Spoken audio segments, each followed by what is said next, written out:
The story being retold is based entirely on publicly sourced information. No real images of the events, victims, or perpetrator will be used. This retelling uses recreated visuals and symbolic imagery to protect privacy and avoid sensationalizing real tragedy.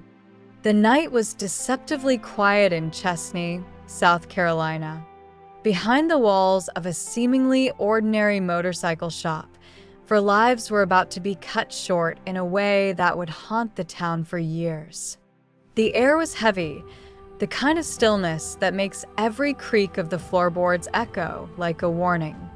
Who could have imagined that an unassuming real estate agent, Todd Kohlhepp, tall, wiry, dark-haired, often wearing glasses, was about to shatter this calm? Blood had been shed, but the scene was eerily meticulous.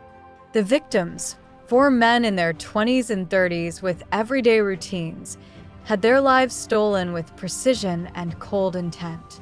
Objects were left slightly askew, a sinister signature hidden in plain sight. Every detail whispered a secret, begging investigators to read between the lines. And then there was Todd Kohlhepp, the neighbor who smiled, who nodded politely at passersby and seemed the embodiment of normal. Yet beneath the surface lay a darkness, so profound it would take years and technological breakthroughs to expose. He moved in quiet shadows, leaving breadcrumbs in plain sight that only time would reveal. Even stranger than his facade were the hints he left online. Amazon reviews, seemingly innocent product ratings, became a chilling diary of intent.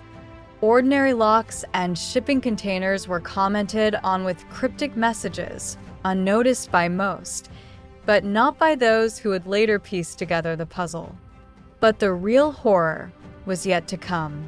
In 2016, a young woman named Carla Brown would become the next target of this hidden predator.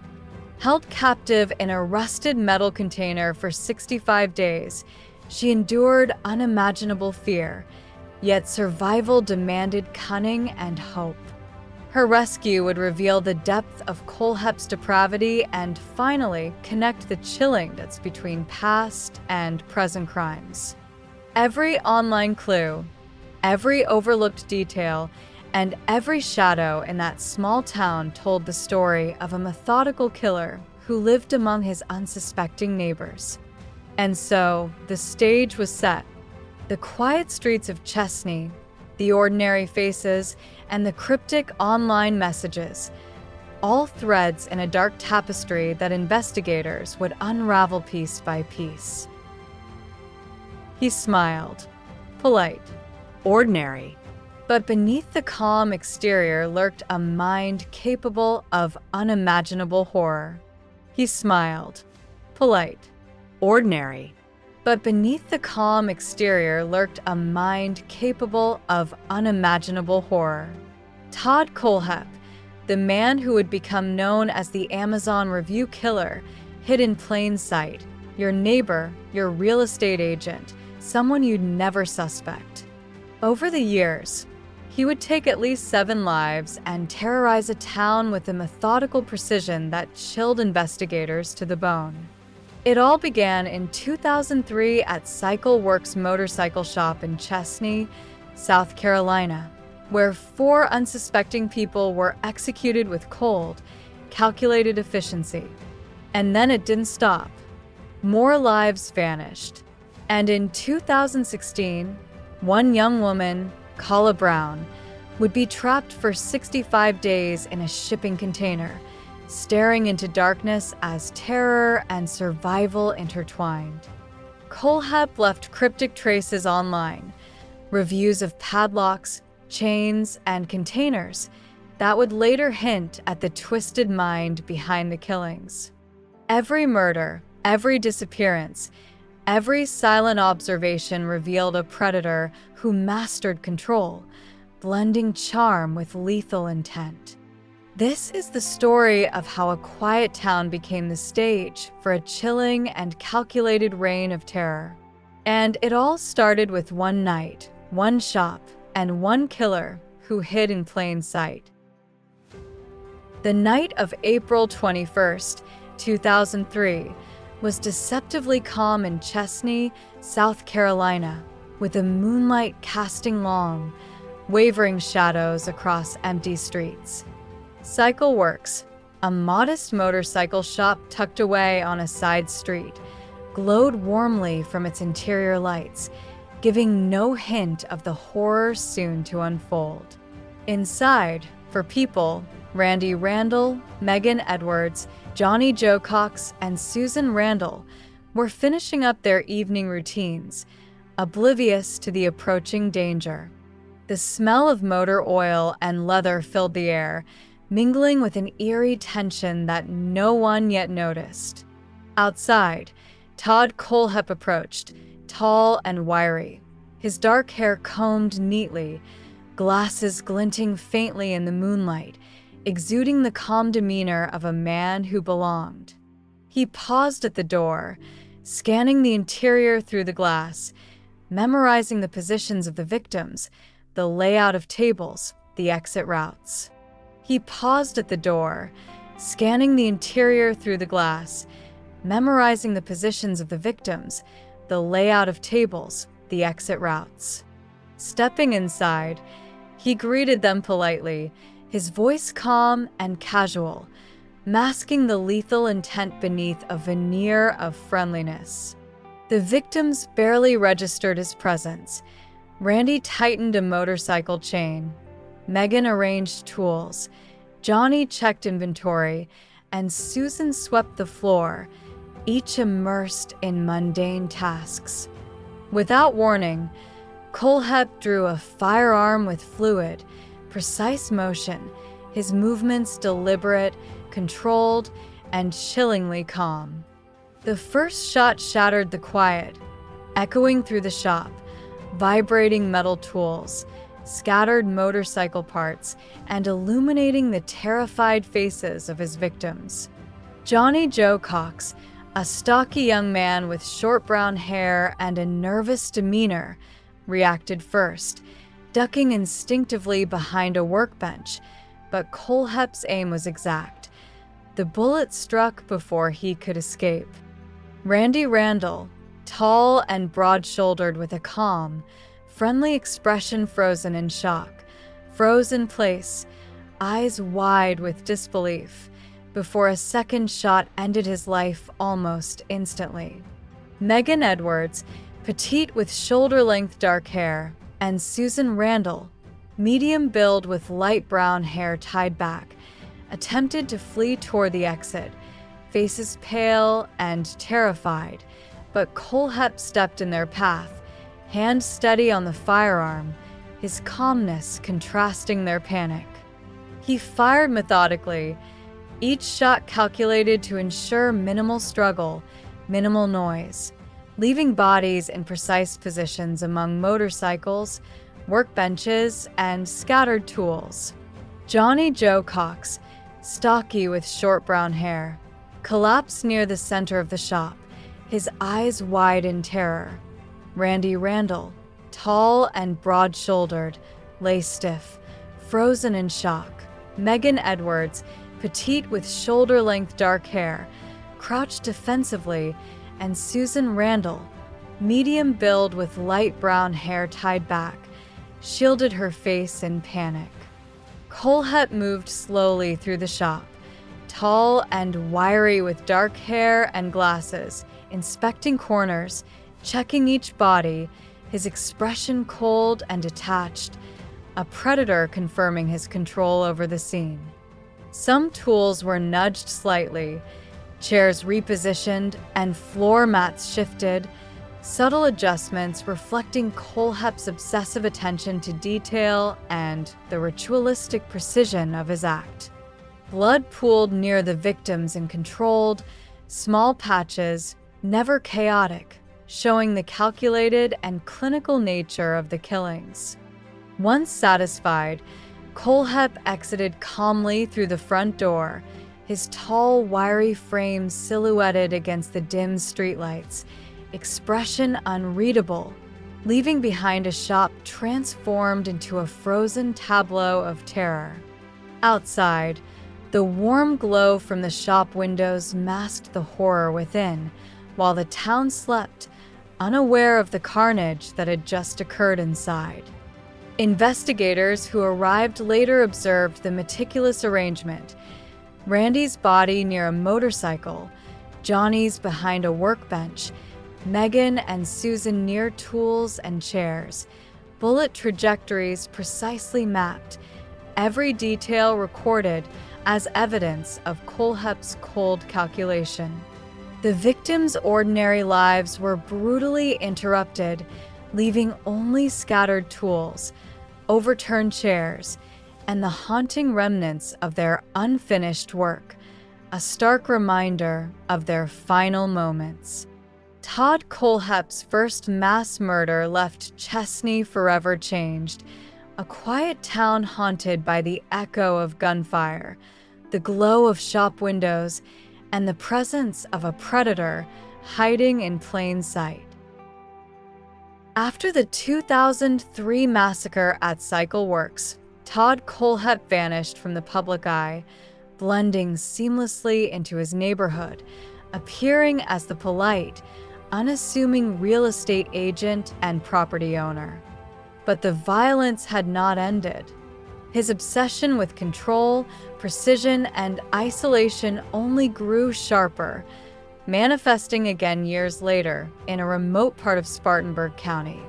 It was a quiet evening when Kohlhepp targeted his next victim, a young adult of average build with light brown hair and a cautious demeanor, drawn to him under the guise of a real estate consultation. Kohlhepp, tall and wiry with dark hair and wire-rimmed glasses, approached with his signature calm and neutral expression, hiding the violent intent simmering beneath his polite exterior. He lured the victim inside the cabin with a practiced ease, gestures friendly but commanding, his tone smooth, masking the underlying threat, echoing the cold manipulation he displayed in Chesnee years earlier. Inside, he used a Glock to assert complete control, movements deliberate and precise, mirroring the clinical efficiency of his first murders. The victim froze, heart racing, eyes wide, hands trembling toward the door in a desperate attempt to escape the same fate that had befallen Kohlhepp's earlier victims. A single shot echoed in the small space, striking the victim near the doorway, their body collapsing against a wooden chair, blood pooling in controlled patterns like the first victims at Cycle Works. Kohlhepp moved deliberately through the cabin, inspecting corners, checking the victims' final positions, his dark eyes scanning methodically, repeating the meticulous ritualistic habits observed in 2003. Objects were slightly shifted, a chair angled, a table nudged, a notebook on the floor, subtle manipulations reflecting his obsessive attention to detail, just as he had arranged tools and chairs in the motorcycle shop. Once satisfied, Kohlhepp exited calmly, tall frame silhouetted against the dusk sky, leaving the scene eerily quiet, echoing the same cold detachment that marked his first known murders. Investigators would later note the precision, body placement, bullet trajectory, and slight disturbances to objects, all hallmarks of Kohlhepp's consistent methodology, linking the murders across years. The victim's life had ended abruptly, ordinary routine shattered, leaving subtle clues and an unmistakable signature that tied this murder to the chilling events in Chesnee. Todd Kohlhepp's shadow stretched across both properties, a predator whose cold, calculating violence escalated with each act, a haunting presence connecting his crimes from the motorcycle shop to the remote cabin. Years after the remote cabin killing, Kohlhepp's methods became more audacious, yet he remained careful, patient, and eerily controlled. His next known victim was a young adult female, average height, with long brown hair and alert, cautious eyes, drawn into his orbit through another pretense of a property viewing. Kohlhepp greeted her with his usual polite demeanor, tall, wiry, dark hair neatly combed, glasses catching the fading sunlight, a calm face hiding lethal intent. He led her through the property, a small, sparsely furnished trailer surrounded by tall pines, gesturing toward the interior with practiced ease, voice calm yet authoritative. Inside, Kohlhepp's control became immediate. A Glock appeared in his hands, his movements smooth, deliberate, as he directed her toward a corner of the trailer. Fear was immediate and visceral. Her eyes widened, pupils dilated, body trembling as she realized the inevitability unfolding before her. Kohlhepp fired, the single shot echoing off the trailer walls, hitting the victim with precision, leaving her collapsed near a small table, blood pooling in controlled, neat patterns. He moved slowly, inspecting the space, observing the body, checking corners, and confirming every detail matched the meticulous standards he had demonstrated in prior murders. Furniture and personal items were subtly shifted, a chair slightly angled, a pile of papers nudged, a pen knocked over, tiny manipulations that reflected Kohlhepp's obsessive signature. Once satisfied, he exited calmly into the dusky woods surrounding the trailer, tall frames silhouetted against fading light, leaving behind a scene of silent, ordered horror. Investigators later noted the consistency across all murders: controlled blood patterns, body placement, minimal disturbance of the environment, and Kohlhepp's cold, calculating attention to detail. The victim's life ended abruptly, her ordinary routines violently interrupted, leaving behind only the faint traces of her presence and the unmistakable signature of a predator who escalated in both confidence and brutality with each act. Todd Kohlhepp's shadow now stretched across multiple properties and years, linking the motorcycle shop massacre to the cabin and now to the trailer, revealing the chilling pattern of a methodical, remorseless killer who hid in plain sight. By 2016, Todd Kohlhepp's pattern of control and isolation had reached terrifying precision. The shadow of his past murders, the cycle work's victims, the cabin, the trailer, still haunted the towns he touched, yet he moved with the calm confidence of a predator whose methods were now perfected. Kala Brown, a young woman of average height with long brown hair and alert, cautious eyes, unknowingly entered his orbit when she responded to an ad Kohlhepp had posted for a property consultation. Kohlhepp greeted her with his familiar polite demeanor, tall and wiry, glasses reflecting the fading sunlight, a calm face hiding the lethal intent he had displayed in the past. He lured her to his property, a large plot of isolated land with a metal shipping container, gesturing with practiced ease, voice calm and seemingly trustworthy, masking the danger ahead. Once inside the container, Kohlhepp asserted control immediately, using a Glock with methodical precision. His movements were calm, deliberate, and practiced, a chilling echo of the violence he had carried out over the previous decade. Kala froze, eyes wide with fear, her body trembling, hands reaching for any perceived escape, but the confined space offered none.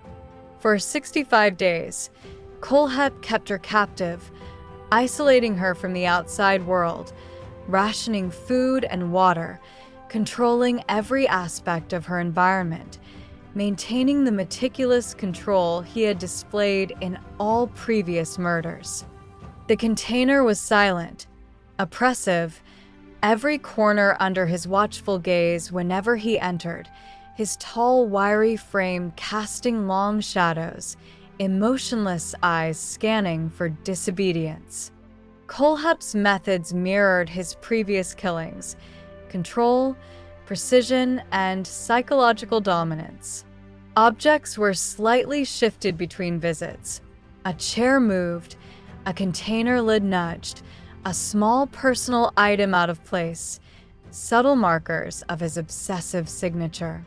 Outside, the rural property appeared ordinary, quiet, unassuming, a perfect camouflage for a predator who had honed the art of hiding in plain sight over years of escalating crimes. Kala's eventual rescue revealed not just her survival, but the continuity of Kohlhepp's meticulous control, connecting his decade-long spree of murders and abductions from the motorcycle shop, the cabin, the trailer, to the shipping container. Todd Kohlhepp's shadow now stretched across multiple victims, properties, and years, a chilling testament to a predator who perfected his craft over time, leaving a trail of horror that would forever link the towns of South Carolina. Todd Kohlhepp's shadow still lingers over the quiet towns of South Carolina, stretching across the motorcycle shop, the remote cabin, the trailer, and the shipping container where terror unfolded. His victims' lives were abruptly ended, ordinary routines shattered, leaving behind subtle traces and haunting reminders of a predator hiding in plain sight. And yet, this is only the beginning of the story. The methods, the control, and the chilling precision of Kohlhepp's crimes have been revealed, but his days of murdering would not go unchecked forever. Next week, we will uncover how Todd Kohlhepp's reign of terror came to an end, the investigation that finally caught him, and the consequences that followed his decade-long spree of killings. Make sure to join us for the next episode, where the chilling truth behind his capture, trial, and sentencing will be revealed, showing that even the most meticulous predator eventually faces justice. The story is far from over, and when it continues, you'll see the full reckoning for a man whose calm demeanor hid a terrifying reality.